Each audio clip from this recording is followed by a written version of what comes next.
Here at Veteran Trash Talk, we actually vet our sponsors. We don't just take their money and run like a Butterbar lieutenant lost on the land nav course. Are you finally ready to plant your flag and claim your territory? Maybe it's time to use that VA loan to buy a home. Or hell, maybe you're looking to refinance and put some extra cash in your pocket for more questionable life decisions. Either way, the Veterans Mortgage Source, powered by Canopy Mortgage, has your six. Look, buying a home or refinancing can feel like getting overrun on a bad op. Chaotic, confusing, and full of obstacles that make no damn sense. That's where Corey and his team come in. They're like the QRF of home loans, ready to pull you out of the chaos and guide you to the best program for you. And trust me, they'll answer all your questions. Yeah, even the dumb ones. Whether you're a salty vet or fresh out of barracks still trying to figure out where your TA-50 went. Great service, solid rates, and a team that actually understands the military life. That's why all of us here at Veteran Trash Talk trust them to do right by every veteran and their family. Ready to lock it in? Give Corey a call or shoot him a text at 808-699-7874. That's 808-699-7874. Don't wait. Unless you like overpaying and getting treated like an FNG. The Veterans Mortgage Source is powered by Canopy Mortgage, LLC. All loans are subject to credit and property approval.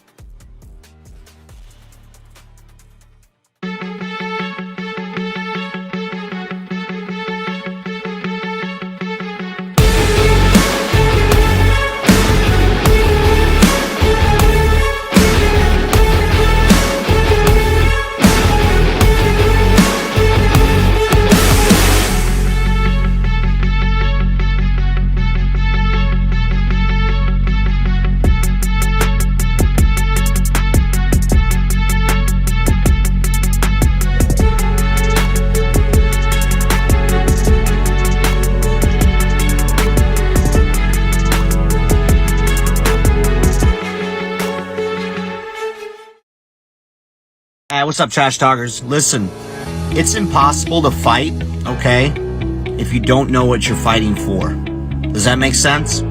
Like, if you're in the dumps and you're struggling with mental health, things of that nature, it's going to continue tearing you down, all right? Because you're consistently trying to fight something, which is that demon, which is usually something from the past, right? Maybe that why needs to be fighting for your future. Let that be your why. Get the hell up and start fighting for your future. Stop fighting things that happened in the past. Easier said than done, right? Go seek help. It's okay not to be okay. A lot of people need to hear this. You are more of a warrior and a fighter if you stand up and say, hey, this has to stop. I need to go seek help. The stigma, everything has changed. It's okay not to be okay.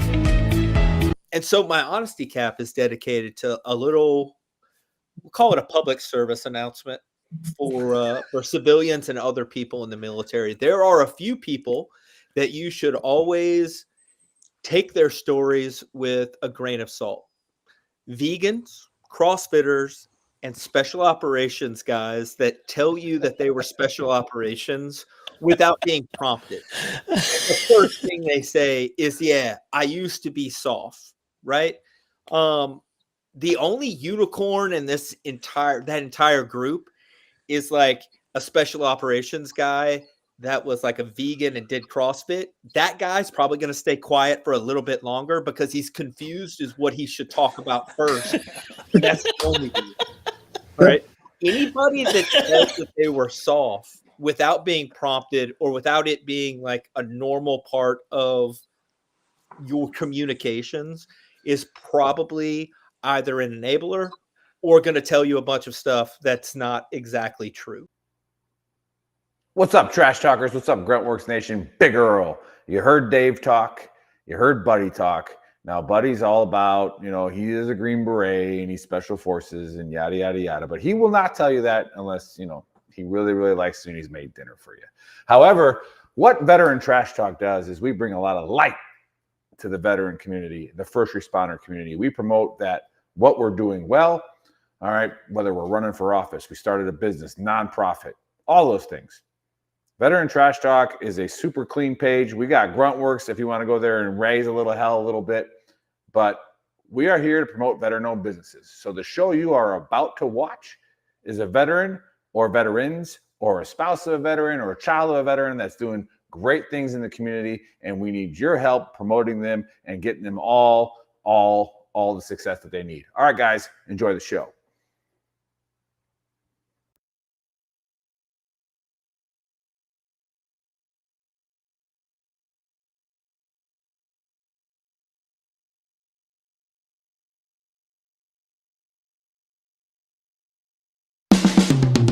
This is the Veteran Trash Talk Hour, hosted by Nick, Dave, and Buddy. Real warriors making fun of other real warriors. Try to not get triggered.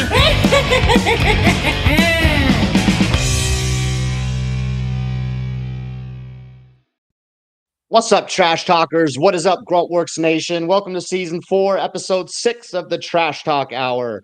Special guest today is retired Army officer and author Clay Novak. And joining me today is the big Earl. And where's Buddy, Nick? Yeah, I'm not sure. I mean, we do this every Saturday minus holiday weekends at the exact same time. We've been doing it for 4 years, and he's all of a sudden, I mean, we've shouted his praises from among the mountaintops of how he does shows from rivers sometimes. He's sitting in the middle of a river doing a show with his phone. But I really I hope nothing bad. Earlier? Wasn't he pressing us earlier because he wanted to discuss things today on the show and everything? And now he started to change. Like something's going on. Something's weird because he started he started worrying about the script, And I'm like, buddy, it takes me 30 seconds to write the script. I have to change the guest's name. I write something stupid on it. I send it out. Like we love you, buddy. We love you. It's just an order. Yeah, but something's wrong. Uh-oh, your mom's watching. What's up, Dave's mom? So hey, mom. Love you. Thanks for tuning in. Yeah. How y'all doing today? Happy Saturday, man. Yeah, happy Saturday. How's the weather by all you guys? It's hot by us. Hot in SoCal. It's 90 today, bro. It was 90 yesterday. It's beautiful out here, man. It's beautiful. The pool's heating up. It's like 67 already. So I've been swimming, still a little too cold for most, but I'll jump in. I don't care. Me. Yeah. You're killing me. I'm outside of Chicago. Like, gross. Oh, hell no. It's 32 degrees, and we might get snow. No. Oh, no. Flatlanders. I'm in Arizona, so it's nice out here. Yeah. See, and this is what we always talk about. I was going to write a book, until I went to go work at Nickel Co. and I realized just how dumb the POI for NCOs are. I was like, eventually NCOs will take over the Army because, back in the day when the officers were the only people that could read, there was a need for it. But it's like now, we all have degrees, by the time we get a lieutenant, I have a bachelor's working on my master's. I got 10 years in it. And I'm like, what do I need this nerd for? Right. So I thought we're going to do this. Right. So I'm going to write a book on how this is going to happen, a journal article or something. And then I went to Nickel Co. and realized how stupid we are. I'm like, we need officers, bro. This is what, and I guarantee you some general was smart enough. PowerPoint slides, man. Right. Some general was smart enough to. I learned PowerPoint real fast. Hey, look at this guy. Yeah. Some general was smart enough to give the sergeant majors what they asked for. Was like, no, give it to them. Let them fucking eat themselves up. What do we have? What are we talking about? We're talking about how I thought NCOs were going to overpower leadership, and then I went to Nickel Co. and realized how stupid the NCOs are. And I'm like, we gave up all that.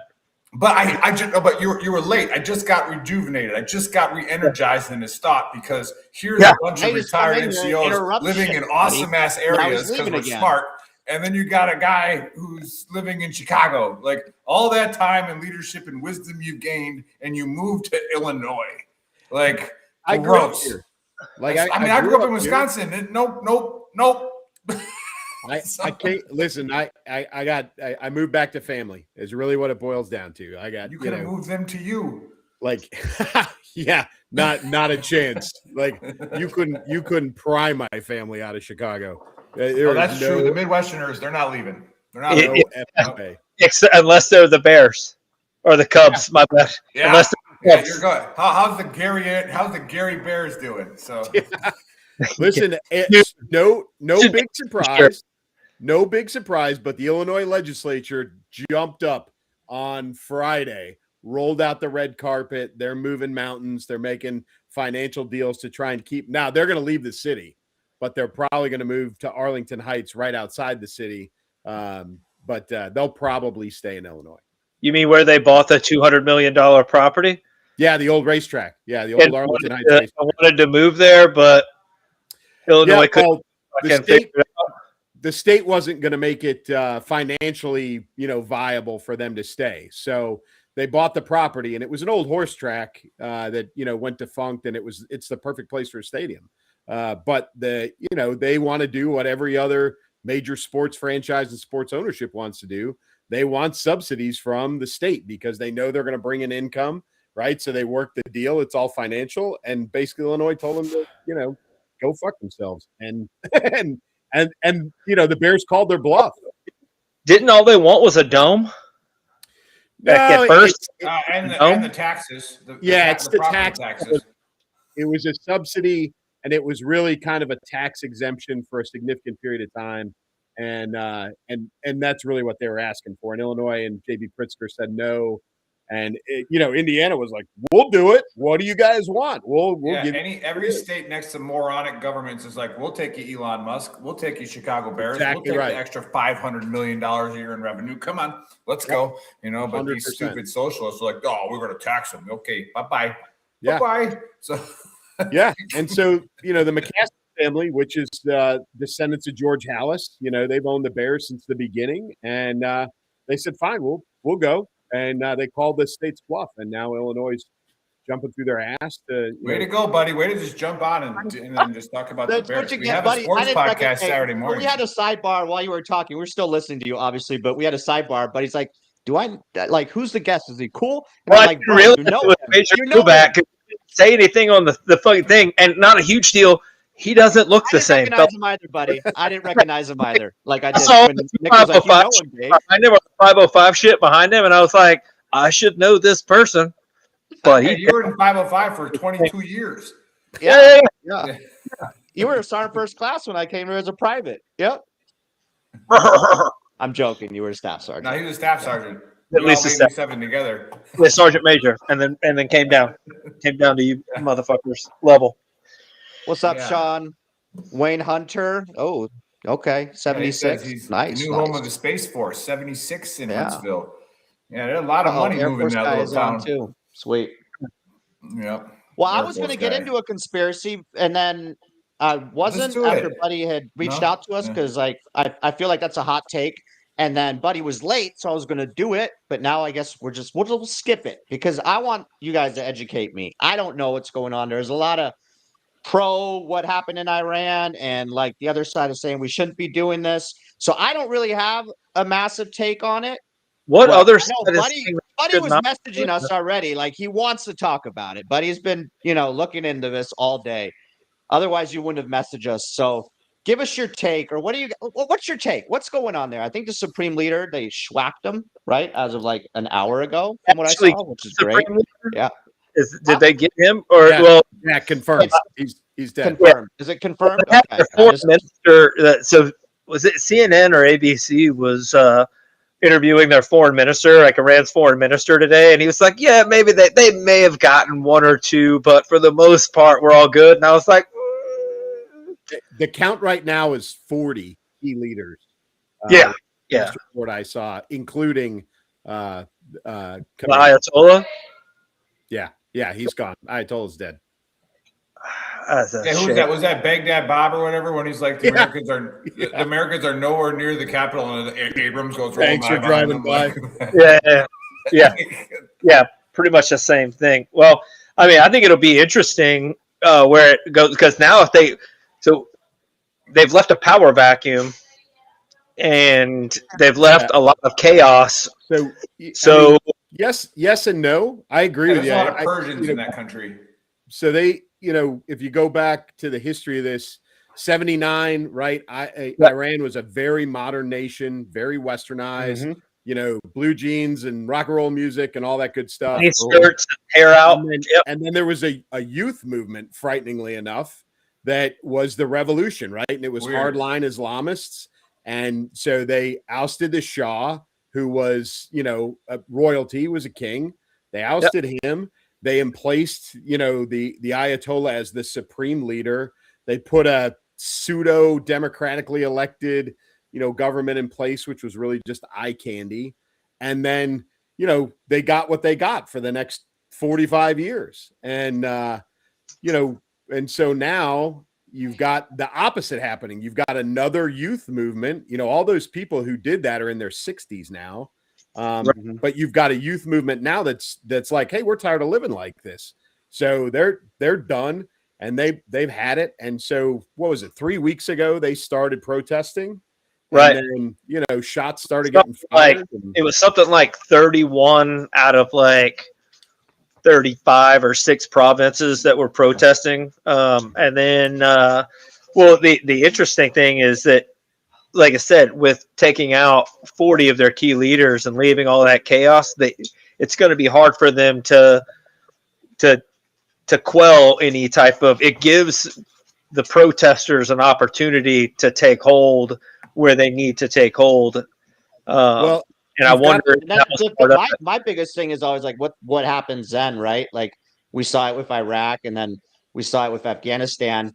Like when we're there, like if we do end up putting boots on the ground to support, the building Iran back up, and then the minute we leave, like what's our valid reason for doing it? Like why are we? We're not going there to liberate the Iranian people. I mean, I don't think we need to. I think they'll liberate themselves. They're smarter than the Iraqis. They're way smarter than the fucking Afghans.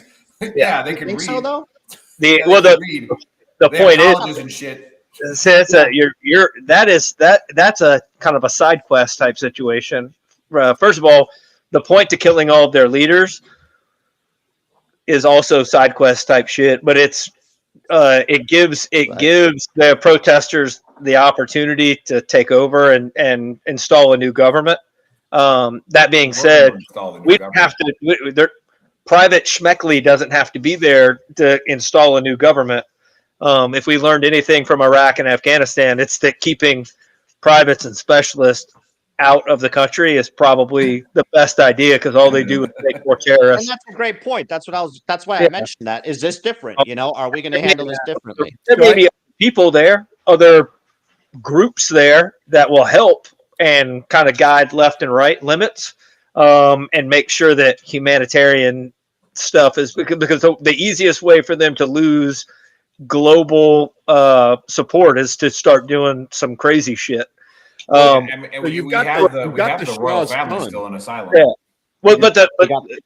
You got the Shaw's son, who has been for the last 3 months, has been very active, very public, who's waiting, and that's the guy that they're expecting to come in, reestablish, the pseudo royalty, whatever you want to call it, and really kind of tamp down the stupidity.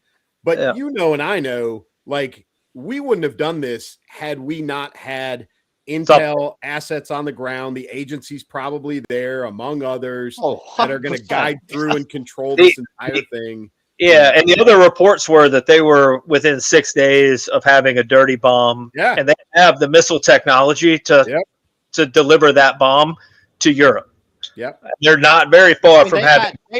They were weeks away from fucking nuclear weapons for the last 20 years. And last February, we destroyed all of them. So, I mean, that's just like, that playbook is old, man. That's just like, I don't know. We literally said last year when we blew up those facilities. We destroyed all their nuclear facilities. No, that was like, we put them we put them about a year behind. That's all we said. We didn't say that. You can't destroy knowledge, like, unless you kill the people that have it. You can't destroy nuclear fission, right? Yeah, so they have to build another plant, and most of them were pretty. You get my point, though. Like, it's always been like there's been where they're a week away, or they're a month, or they're a year. It's been the same playbook for 20 years with Iran. They're always they're that close. They're right there. It's like it's always the take. I mean, just like Iraq was the take with fucking weapons of mass destructions, right? No, it hasn't been until the last. Hey, let me go on that one. Because I said this when I was, we were in our drunk barracks days, and we were all geopolitical experts, as like staff sergeants, and it's like, like we're like, what are we doing? Why are we going to Iraq? And I was like, and I just had this theory back in the day. All right, go back to 2008. Like it's like, why are we even in Iraq, Afghanistan? I'm like, you do know, I think we're just surrounding Iran. I'm like, I honestly think we're just surrounding the biggest threat in the region. Like, and we're starting to get bases and piling up, because when Iran retaliated today, how many different countries did they hit? Like 7? Yeah. Right? Yeah. They hit our bases in 7 different countries. It's like we have just been geopolitically over the last 30 years putting people staging just ourselves closer to the like. It's like, yeah, we're gonna put all the pressure in the world. The only hole in that is the fact that we pulled out of Afghanistan, a couple of years ago. But they don't like Iran. Well, they don't, but it was a good buffer in the sense that, when we were all in Baghdad, the biggest thing we worried about was EFPs. And we all knew that the components of those things, especially that copper disc, was coming from Iran, right? You know what you didn't have in Afghanistan? EFPs. And you know why? Because the Iranians knew that if they exported them to Afghanistan, everybody in the world would have all the evidence they needed to know that they were the ones behind it. Like, it was clear as day. There was only ever one EFP in Afghanistan, and go figure, it was in fucking Herat, which is right next to Iran. And that was the only one there ever was. So that, you're not far off in the fact that we were trying to contain Iran.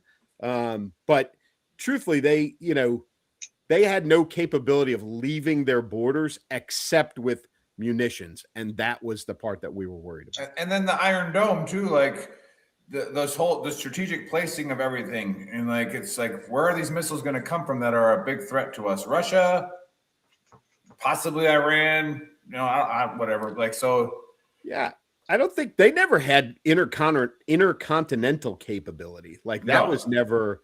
Yeah, that's a new thing. That's the newest capability that they're close to getting, apparently, is intercontinental. It's the delivery, and that's where it gets nasty. Yes, obviously Europe, anybody in the region, they hit, like you said, 7 countries today.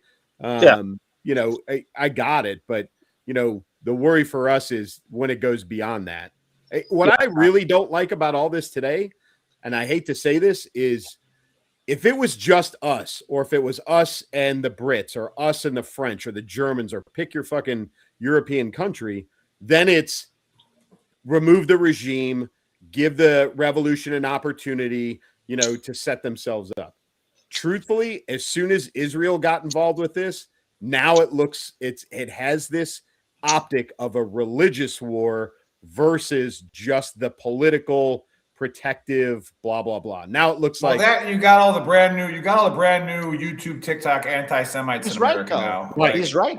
He's right. No, but again, it's easy to feel that narrative too, where people just all of a sudden think Israel's got all this power, and like everybody wants to hate Israel now. They kind of do. It's like, that's you have to watch we can talk. stupid videos. They kind of do. We have the power. I think the optics were bad. I think it would have been better if they had sat, give us access, whatever. But if they'd have sat this one out and not been an active participant in it, the optics are very, very different. But listen, they're the ones probably at the greatest threat in the region. So I understand why they're involved. I just think it gives it a bad look. That's all. Yeah, your boy in K-Town wants to know what ESP what up? is. Yeah, explosively formed penetrator. It's nasty. It cuts a little hole in armor and then sends a. I know you Air Force guys didn't have to deal with that, brother. Explosion through it, copper. Devastating to American soldiers, K-Town, and killed a lot of us. So killed a lot of our boys coming from Iran with those things. So I personally don't give 2 shits if anybody in that Iran regime dies. None. Concur. None. Yeah. Like fucking. Yeah, no. The thing about the Israelis though, and somebody said, "How do you feel about the UK telling us we're on our own with this one?" That's not what he said. First of all, he said that they didn't have anything to do with helping, but that they 100% agree, and didn't say that they were like never going to do anything. They just said they didn't have anything to do with this one. Yeah.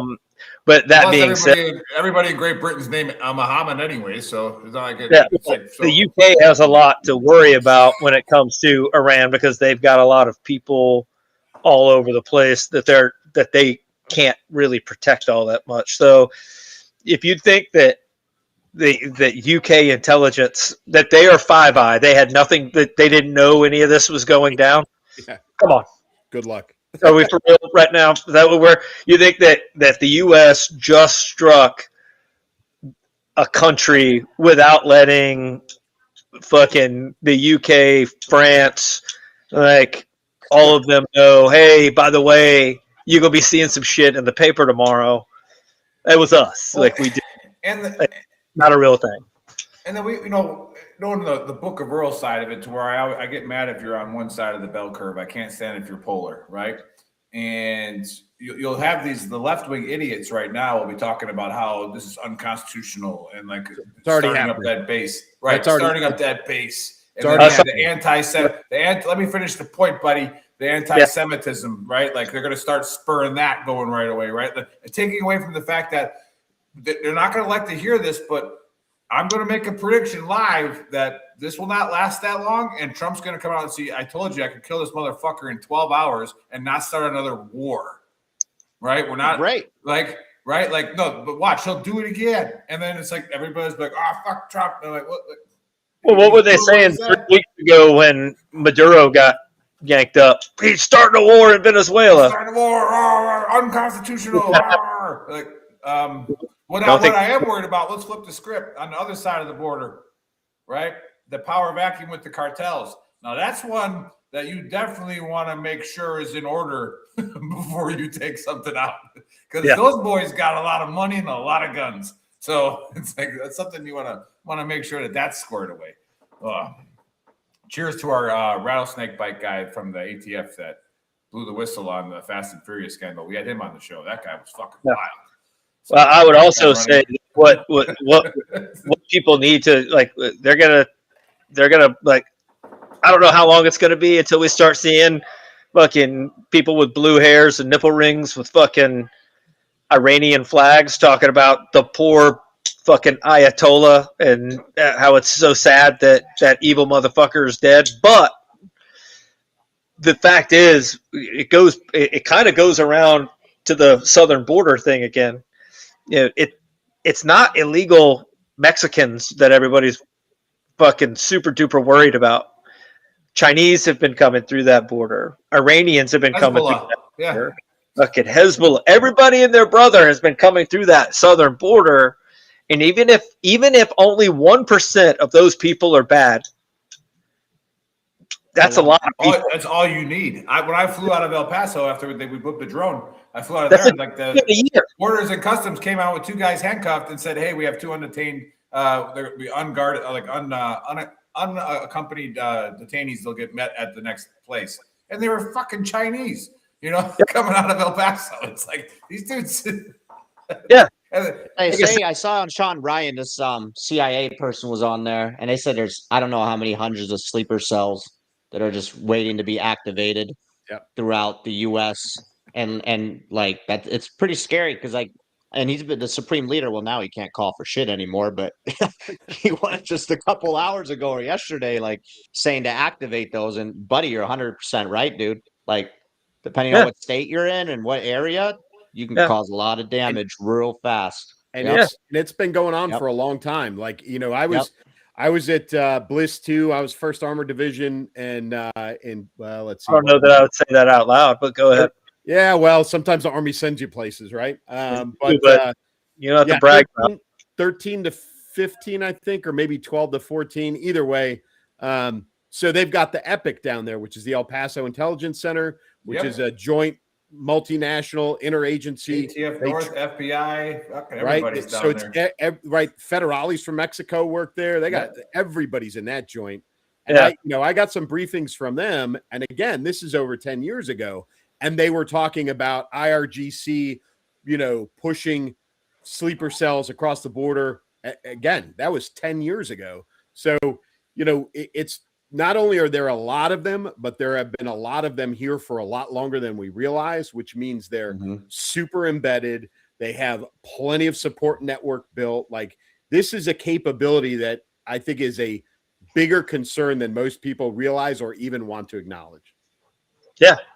And like I said, what's going to be both ironic and not funny, but tragic is when, ironic is when those protesters start protesting and then some fucking Iranian sleeper cell suicide bomber blows them the fuck up. Like it's just going to be like, it's not going to be good. It's not going to be a good time.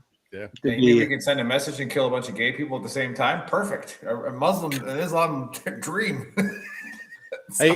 I'll tell you, one of the probably one of the coolest things I've done since I've retired is I was military consultant on season 3 of Reacher. And I got that through a friend. It was I really kind of lucked into it, but probably the person that I worked with the most. So I advised on like sets and special effects and some other stuff.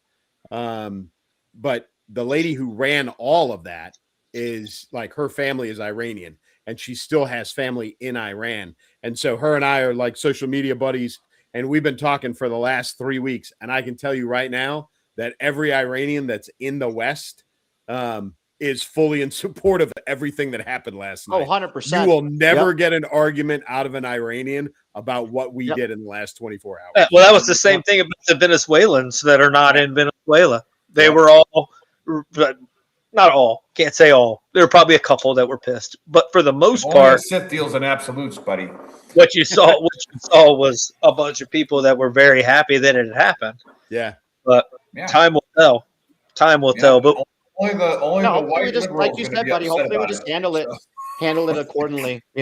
Like hopefully we can actually Iran can benefit from it, and the right people are put in place, and right people take charge. Otherwise, and a year from now or however long, and it just collapses again, and it was totally not worth it. When the big O was going to reduce trade regulations with Cuba, you know who the biggest protesters of that were?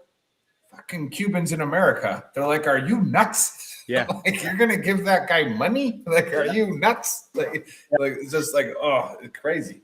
Well, the other thing is that the cons to this are that it could go completely awry and off the rails, and shit could get real bad real quick. Yep. The pros to this are that if we can figure out a way, and if an Iran can figure out a way to have a fucking at least semi-peaceful transfer of power over to a much more moderate, non-clerical government, it will stabilize that entire region. Yeah, and I think there is a difference. I think there's probably a larger percentage of Iranians that totally want change than there were, let's say, in Iraq or like in Afghanistan, right? I think in Iran there really is. I don't have a graph. I don't have. My opinion is Iraq and Afghanistan were just stepping stones to this thing, right? It's not a 50-50 thing over there. I think it's probably like 70 or 80% of Iranians want change over there because they know what life used to be like. But I could be wrong. Our problem in Iraq was that we went to Iraq. We had no government-wise. There was no fucking plan. It was just go there. And I still think there was a skull and crossbones plan. Well, the plan was to go in there and just wild out, then we figured it out. But if we gone there and then just left and not kicked, just because you worked for the Iraqi government did not in fact make you a bad guy. It just made you a guy that worked in the government. You know what I mean? Oh, yeah, for sure. Yeah. When you go to a country and you get rid of all the police and all the government workers and you make them like jobless, and then Iran says, "Hey, I'll pay you $100 for every hole you put a bomb in." You know what I mean? Like, you still got to feed your family. You got to figure something out. Yep. I mean, and if you changed it over and had them come to the U.S. and they took over and they fired everybody and we were jobless, plus they were an invader at that point because they weren't just leaving. You gonna pay me $100 to do what? I said it while we were in Iraq, dude. To be an insurgent would be the most fun fucking job ever. Like, I don't even have to work 24 hours a day. Like, I can pick when I want to work and just look for opportunities and then get paid and go home, sleep, play video games all day. I bet. That's what we did in Iraq anyways. Set me up. Yeah. Played video games and went out and shot shit, and then came back and played video games. Literally what we did in Iraq. Yeah. Except for when we went out, we had to guess whether or not somebody was going to be out or not. They knew when we were coming. All they had to do was watch the gate and then call their homie and like, "Hey, Get that RKG. Also came from fucking Iran. Not a huge deal. Yeah. Get the RKG out. Time to start throwing it at trucks.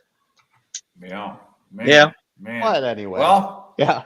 Yeah. Anyway, so now that we've got this all fired up, and we've all now just made everybody watching geopolitical experts on what's been happening in that region for the past 50 years. Yeah. You know, but and again, how far back do we want to go to talk about? We're not going to do that. I mean, maybe who knows? Yeah. Okay, I get to our guest. This is awesome.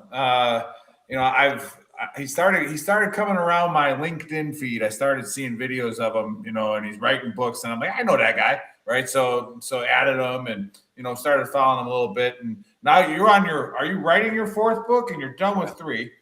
Yep. You're done with 3, writing your fourth book, but more importantly, there was a time where you were, in 2008, you were working under McGuire, right, as the brigade ops, right? So was that brigade plans? Yep. Brigade plans, yep. And now Buddy was fighting the good fight at the Suge, right? He was hanging out at the trash fill with B code 2505. Well, actually, so when we got to Baghdad, I was in 255. He was. I was the S3. Right. Yeah. Right. But you got moved. You got moved to brigade, right? No. I was always in the battalion. battalion. Okay, yep. I just wanted to make sure I get my shit talking here right, because I got a point. So yeah, you were still with 2P, which is even worse. So there was this little platoon that was called Charlie Company, second platoon. That was at Bella Diat, and we were all by ourselves. All right, we didn't have food, right? We didn't have anything to drink. We didn't have any fucking running water, right? We all had dysentery. It was for like 3 months, because we got attached to Delta, but then Delta Company and Charlie Company didn't talk of who was supposed to feed us. So like there was, I was in Bravo. We didn't have any fucking food either. Yeah, well, hey, at least Kirkover was up there shooting dogs with you. All right, we didn't get any visitors, right? So hey, like at one point, Sergeant King came in, and we were like, I had to hustle with Sergeant Major Ali to get our platoon fed, man. Yeah, we had to like pay Sergeant Major Ali to go get his fucking bread, right? So we were stopping on the side of the buying watermelons. Now, mind you, there was a major fob with a swimming pool only a click away from us. You know, and I'm sitting here like, what the, like, how? I'm like, this is crazy. But we were doing those 23-hour counter IRAM missions, you know, on the whole glorious fucking Pluto. In the podcast done. Right. Hey, but to be fair to the brigade, it was 100% effective. Not one IRAM was fired while we were there. So it did work. But anyways, we're sitting here, and this is the time when 573rd shot that lady, and you guys beat Colonel McGuire was on his convoy was out. So you guys all decided to make your talk ours, like where our little patrol base was. So you come in there, and I'm on they're out. This was my squad's day off. So I'm the sergeant of the guard. You guys come in, and you came in, and Dave was the weapons squad leader. He never really went out. So he comes up and he's like, you come in there and you start setting up your computer, and you had all this kind of stuff. And then you had this Mountain Dew, and we were staring at you, right? Just like, don't give a fuck who you are. You're about to go down. Like, I'm getting that Dew, bro. Like, and then you're like, get that crack from. Yeah, and you're looking at it like, we're like, hey, I'm like, hey, where did you get that? And you're like, what, the Mountain Dew? I'm like, yeah.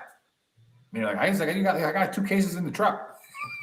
And I was like, can we go get one? And you're like, yeah. And but then I saw, now this is where it turns into a good thing. But again, you just mind you, it started as a bad thing where none of you were fucking feeding us, right? But it just doesn't matter. And then you go, When's the last time you guys had hot chow? I'm like, haven't. and that's when thankfully Dave was boys with Eastman.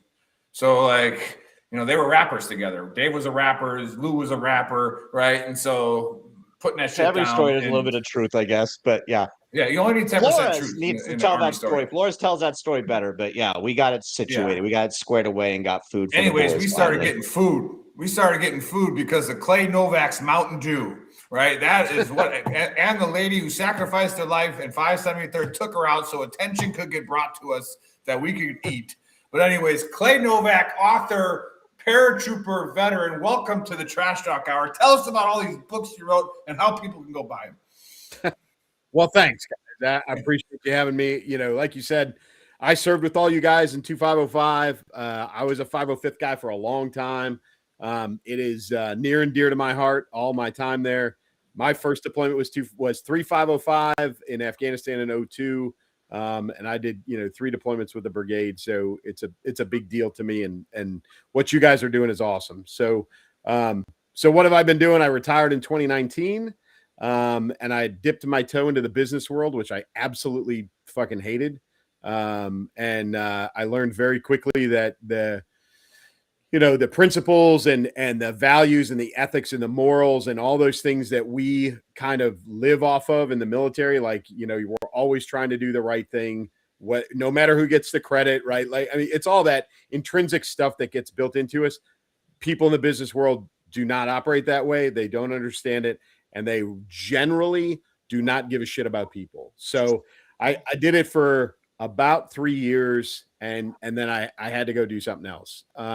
But in those 3 years, when I was retiring, I'd heard a lot of horror stories from a lot of people, and a lot, like a lot of guys our age and a lot of guys who'd done 3, 4, 5 deployments like a lot of us had.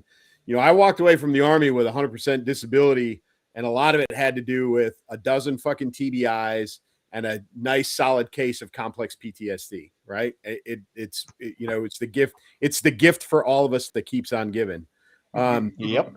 But, I reached out to some mentors, General Huggins, General Schweitzer, if you know both of those cats. And I said, hey, listen, what do I need to be worried about as I transition into retirement? And they both said the same thing. They said, listen, your engagement for your brain is going to go down because there's no life like the military life. Like, you don't stay engaged at that high level. Your brain doesn't keep working like it does once you leave and you go into the civilian sector. So you've got to find something to keep yourself engaged. And they both use the word creative. And I never considered myself to be a creative guy. Like, I don't fucking paint. I don't sculpt. You know what I mean? Like, I don't do those things. But a friend of mine who I commanded companies with said, hey, man, you really good writer, like staff writer, put together great products. You should probably write a fucking book.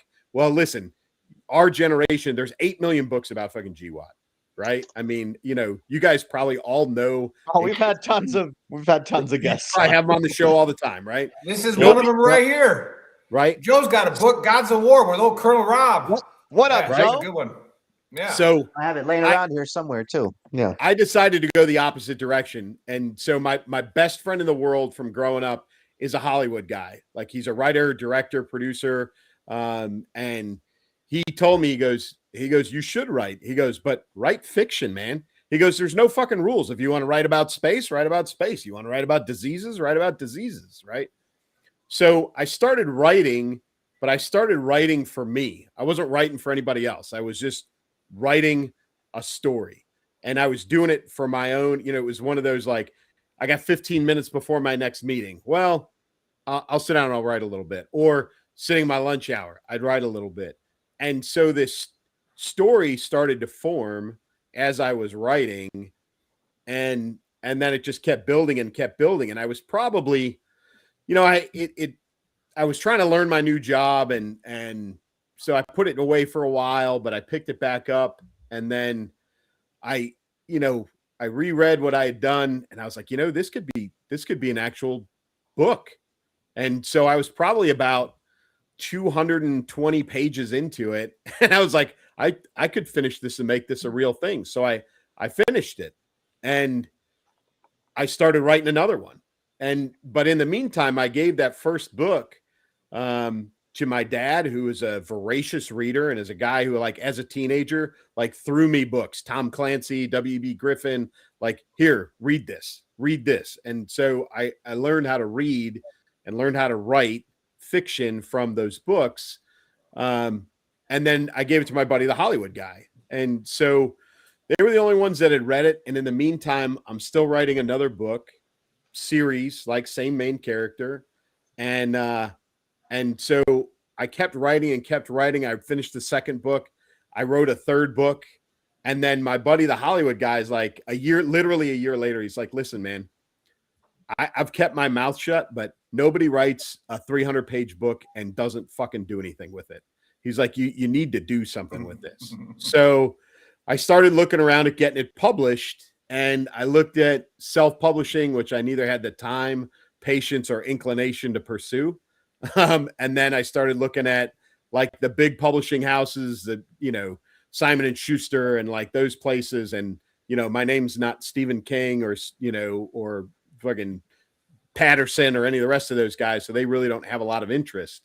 So I did find something called a hybrid publisher where you essentially pay them a decent amount of money and they do all the hard work. They do the cover design, the page layouts. They do, ISBN numbers, and they're wired into a print house and then distribution through Amazon or whatever.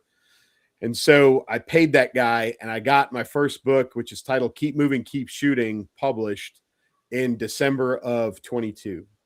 And so the main character, now keep in mind, because you guys are going to laugh at me, keep in mind, I was writing for my own entertainment. I had never planned to publish this. So go figure, the main character is a retired infantry lieutenant colonel with a bunch of time in GWAT who spent a bunch of time in the 82nd. Go fucking figure, right? Got mad. Yeah. Disgruntled. Good. That's good. Yeah. Crabby, PTSD. Politics, couldn't make colonel. Yeah. All that shit. Yeah. Looks like Brad Pitt, though. Yeah. No, interestingly enough, the guy that in my head, because people ask me all the time, like, so I get a lot of feedback on the book, and a couple of them are never saw the ending coming, which I love as an author. Hearing people say that, it's a very fast read. I hear that a lot. I hear, for a long time I heard, when is the next one coming out? Because I hadn't published the second or the third. Good feedback. That's good the feedback. And then the last one was always, when is somebody going to make this a movie or a series, right? But the guy in my head, as I was writing, as much as the main character is really based on me, but the guy in my head, you guys have all seen 13 Hours, right? The guy who played Tyrone Woods in the movie is... Thanks for the support, Husko. Right? Hey, man, I appreciate that. That's awesome. But that was the guy in my head as I was writing it. Like, that was the image as I was writing it. So the main character is a guy named Terry Davis, and he's just he's not a SEAL, and he's not a cool Green Beret like Buddy is. And he's but he's not a SEAL, so that's good. Right? He's already up. He's just a regular Army guy, but he's he's been around the block a few times, and he's retired, and he just wants to fucking live a normal life. But he's hooked up with this chick who's a PhD. She's a Middle East expert, and she still does like government contract work. And she gets notification of a potential domestic terror threat to the United States. And like the rest of us, the dude can't sit idly fucking by, right? So he sticks his nose in, he gets pulled into the whole thing, and the threat turns out to be something very, very different and something that he didn't anticipate. And so that's the first book, Keep Moving, Keep Shooting. So the second book, so I ended up changing publishers for a lot of reasons. But I got into a second publisher, and we republished Keep Moving, Keep Shooting in a second edition. And then I published the sequel, which is Cross to Bear. You can see that, right? That's the cover of Cross to Bear right there. And I should have a copy of it sitting on my desk, and I don't. But then we published the third book, which is a book called Rebellis. And it's a series. It's all based on Terry Davis, and it's all based on this threat to the sovereignty and to the structure and everything within the United States. And I will tell you guys, I wrote them in 2019 into 2020. And if you read those books and you look at what's going on in the country and in the world right now, it will bother you. And it bothers me. You're Nostradamus. It bothers me because it was me writing fiction, and a lot of it has actually come to fruition, and it freaks me the fuck out. Oh yeah, that's like who's the author, Nick? I got his book laying here somewhere. The Sergeant Major that was working in DC. He wrote a sci-fi series. He's like a Green Beret, and he's hunting. He basically hunts pedophiles and stuff. Guy. Yeah. Yeah, but talking about the human trafficking, he was writing that stuff like before it was popular, right? So I wrote Sean Haggerty. Yeah. So I got these 3 books published, and really Fast and Furious last year. Yeah.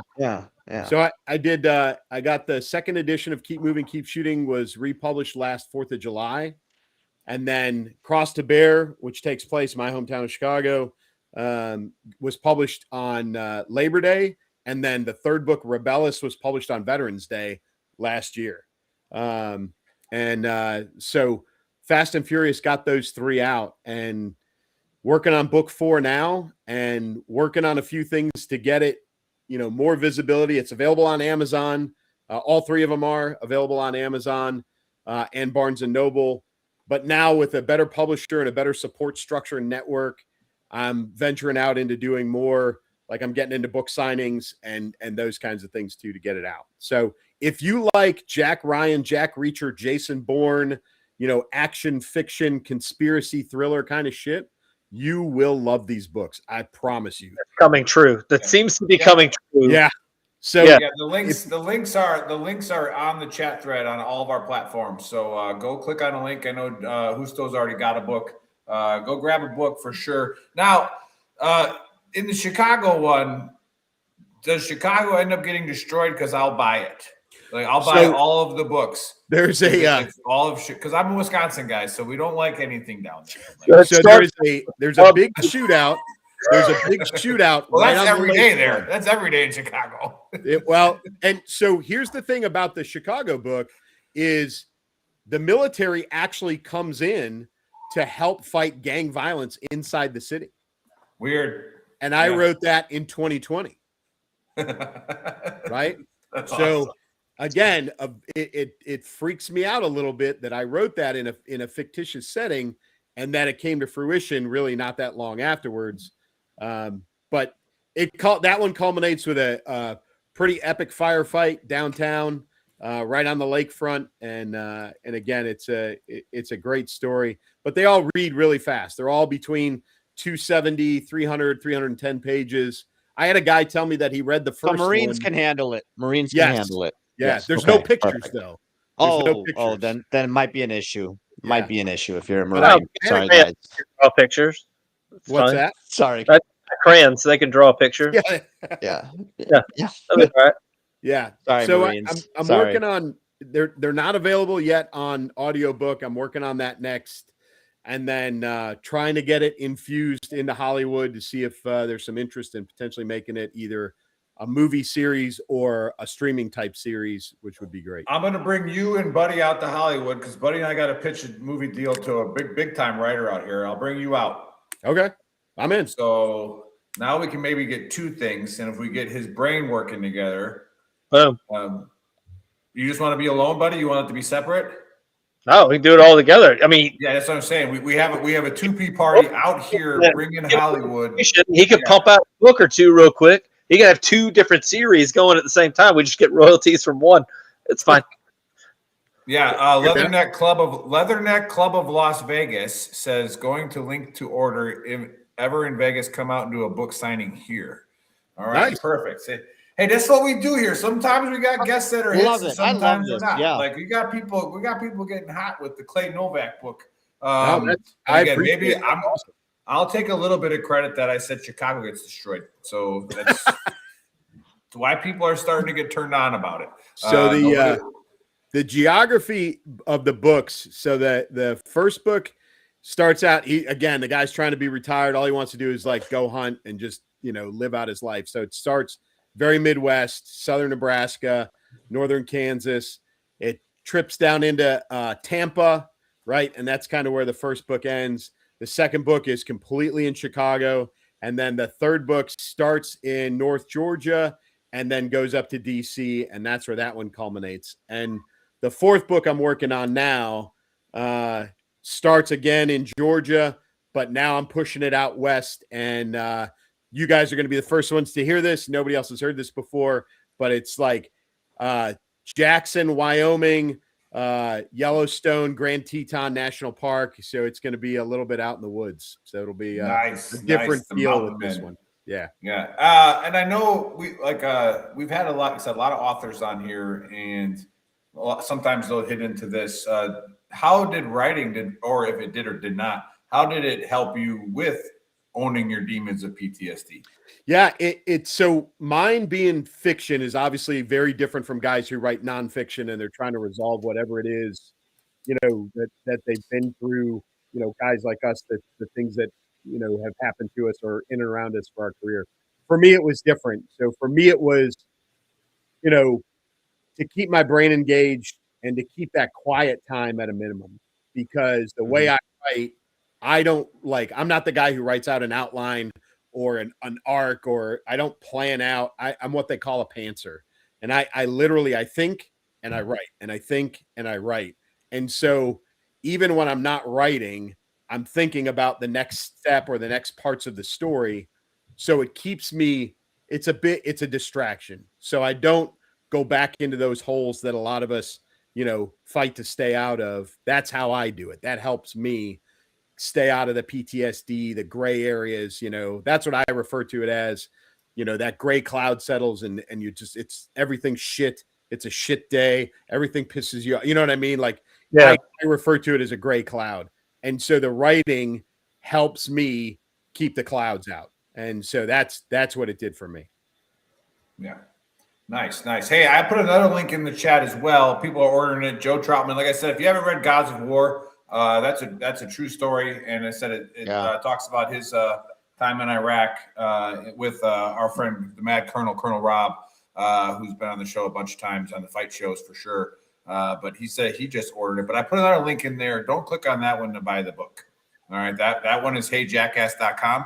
That tracks every shooting in Chicago. So nice. If you want to see why I hate Chicago, click on that. Right. Yeah. There you go. But that's pretty good. Plenty of material. Dave, what do you got? What are you just being quiet over there? You got to say something. Who are you talking to? Me or Dave? Dave. Oh, I've been listening, dude. I know. Yeah. It's been entertaining, man. Yeah. All right, dude. Well, now you got to write a new one with the fucking Ayatollah is fucking actually escapes from Iran, but he comes to the southern border. Fucking Terry Davis. The Ayatollah of rock and roller. Got to track him down in some small town in West Texas. Hey, so I will tell you guys this as well. If you look, so my first book, Keep Moving, Keep Shooting, was dedicated to 3505, the guys that I went to Afghanistan with in 02. If you look at the dedication in Cross to Bear, the Chicago book, dedicated to 2505 Baghdad 0809. Awesome. Oh, that's awesome. Yeah. Fucking to save our life. Yeah. Just had boxes of fucking. Did you guys have that damn apple pie? They would drop off like a box of like this individually wrapped. You guys got apple pie dropped off to you, buddy? That's like a fucking 5-star resort compared to what we got. Right? What are you talking about? Apple pie. Pie. Yeah. What? We had fish from the Tigris, bro. That's what we had. All right. Same thing. I know what you're talking about. We had a whole company, and we got one box of these fucking random ass apple pies they dropped off, and they were like, I survived. I literally survived that whole deployment on fucking care packages from the States with like bags of soup that we would fucking make in the fucking with our little stove. Yeah. I always said this is why you make friends with the cooks. So I played basketball with the cooks when we were in Garrison. And the one time we got to stop on Loyalty, right? We stopped there and I see old Sergeant Washington. And I was like, hey, man. He's like, what's up? Where have you been? And I'm like, I'm like 40 pounds. And I'm like, hey, you guys got any like charcoal and like frozen meat? Because we had a freezer that worked. And he's like, yeah, we got a shit ton of it. I'm like, hey, go get the MRAP. And it started just throwing steaks and chicken wings. Charcoal was legit, man. We stayed at Loyalty for like 3 weeks. That was the best time of my life. Yeah, man. A super funny story. Midnight now, fucking internet. Do anything anymore?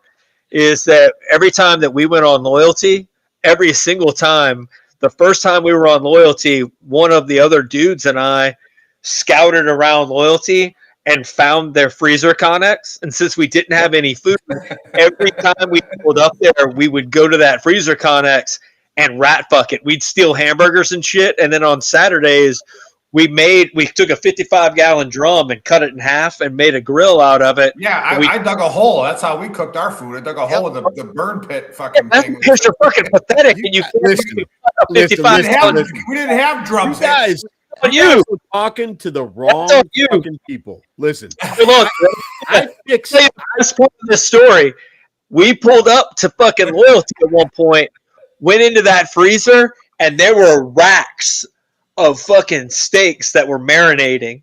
I'm talking like racks and racks and racks of steaks. We stole every one of those motherfuckers. And a few days later, there was like an email. They were like, somebody stole the fucking steaks for the general. And then they started locking the shit up. And we had so many steaks that we had them just like cooked and over to the side. And we would come in off patrol and just have a cold steak. Happy as shit that we had stolen all their fucking steaks. Every one of those motherfuckers. So thanks for dedicating the book, but we found our own food, sir. Yeah. It's been a mystery since. It's been a mystery ever since. I'm telling you, put it out. You guys did not. You should have come talk to me. I'm not joking. Like I got in more trouble. I got into a lot of trouble. I got into more trouble defending guys from our battalion. We had a guy from BCO that came down, and I can't remember this staff sergeant's name. Right, the guy came down. He came down with the laundry convoy. Right, they brought everybody. You're about to tell, and I can tell you who that was because he was one of my guys. So he comes down. He's on his last clean uniform, right? And he showers. He's in his only clean uniform. They've dumped everybody's laundry off. He goes to the chow hall, and it is spaghetti, right? So this guy takes his fork sleeve, right, his right sleeve, and he tucks it under like this. So he's eating because he doesn't want to get. In his only clean uniform, he doesn't want to get fucking spaghetti sauce on it. So who sees him? Sergeant Major King, who looks at him and says, I don't know who you are, blah, blah, blah, blah. You don't cuff your sleeves. I want you and your first sergeant and your fucking sergeant major and blah, blah, blah, blah in my office in 20 minutes. So this guy's in a fucking panic, right? He comes over to the battalion headquarters and he can't, Kirkover's not around. He was out somewhere. Oh, we know where Kirkover was. Kirkover was running around yelling at other people somewhere. Yeah. So, and we know where he was. Sergeant Major Bauman actually tried to save a bunch of people during that deployment. King was the fucking devil. He was. So Sergeant Major Bauman, they found Sergeant Major Bauman, and he says, "Hey, sir, this thing's going on. I don't know what the fuck. I'm gonna go handle it with Sergeant Major King." And I was like, "Nope."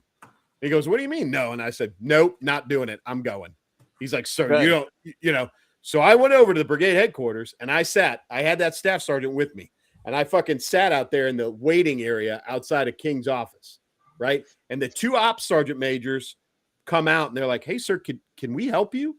And I said, "I'm just waiting for Sergeant Major King." And they're like, "What for?" And I said, "Because they wanted to talk. He wanted to talk to this guy's chain of command and there's no NCOs around. So I'm here."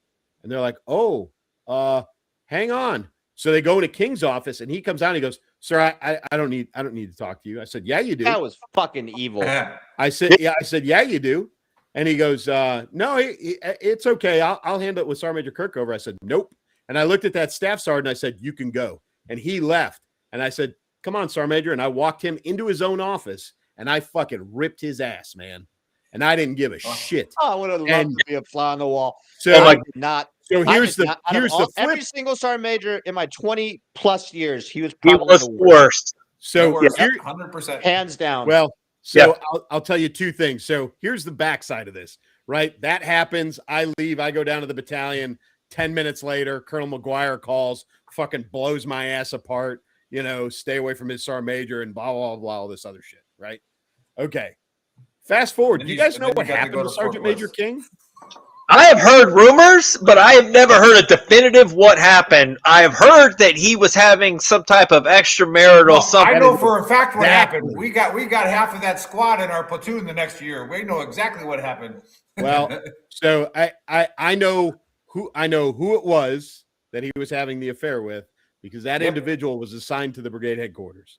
And worse than that, that lady who was a field grade officer was married to a master sergeant stationed at another installation.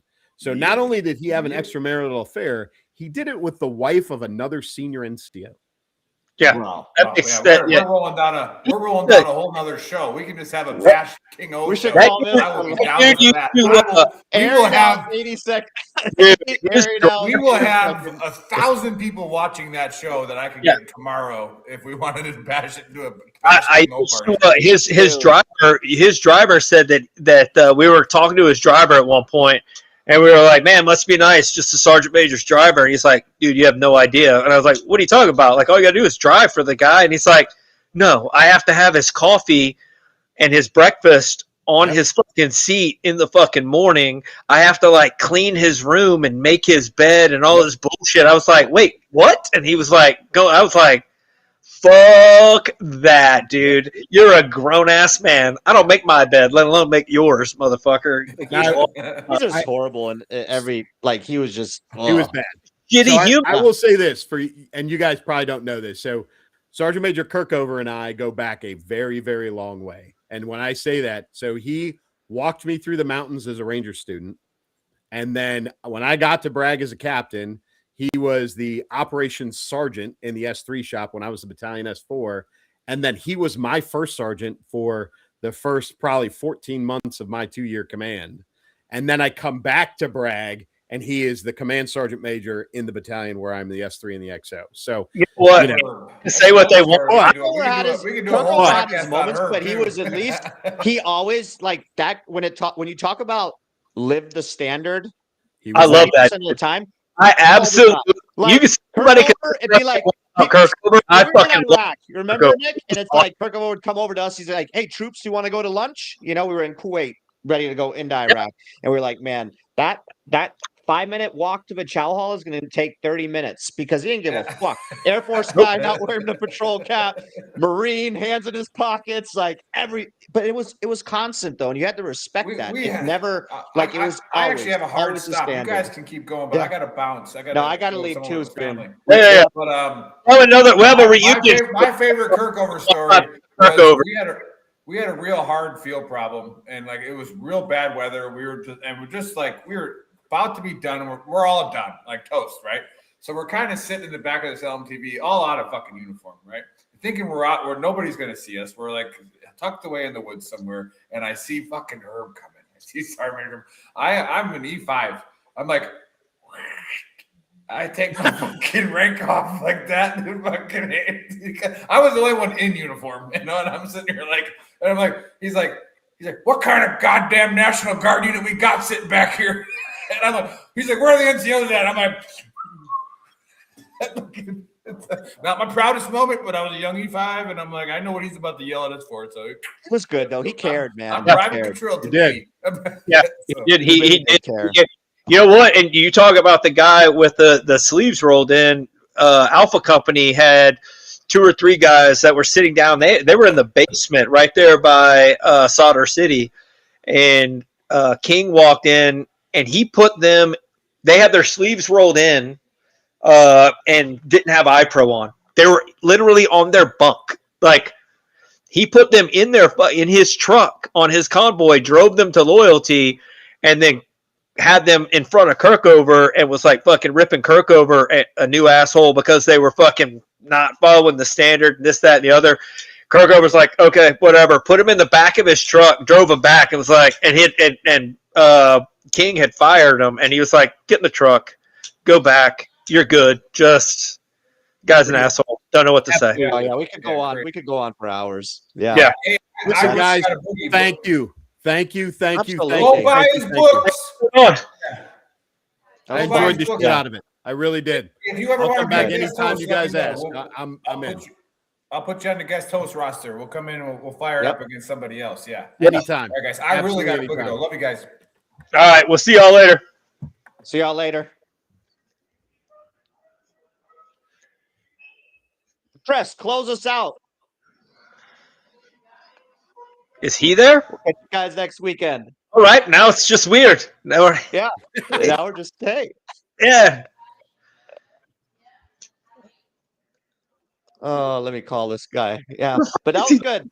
Might as well keep talking because Chris is not doing his job right now, and everybody's still watching. Hey, if you tuned in late, go check out VeteranTrashTalk.com. That is our website, which has the plugs to everything. Go to shop.VeteranTrashTalk.com. That has all of our merch. Today, I'm wearing one of our OG shirts. I need some merch, man. Veteran Trash Talk. Yep. Dude, we got all kinds of awesome shirts. Yeah, go check it out. And then go to YouTube, give us a subscribe, give us a like, and then buy the damn book. This was a great show. And I think Chris fell asleep. I think Nick was actually probably supposed to close us out, buddy, and he didn't. That's all right. I guess if we all leave, it'll close out on its own. It will. Oh shit. Hey, one last thing for you guys. If you have any interest ever again in jumping static line in your civilian life, come talk to me. I jump with a group down in Florida called Phantom Airborne Brigade 3 or 4 times a year out of a C-47. We jump round canopy static line. It's a fucking blast. You'll love it. Oh, I'd do that. I'm going next month. I'm going in March, or actually this month. Are you on social media? You on Facebook or anything? Who, me? Yeah, I'm all over. Yep. Okay. Come find I'm me. gonna add you. Yep. All right, guys. Love y'all. All right. I'm out. All right. See you guys later. Bye, guys. All right. Bye.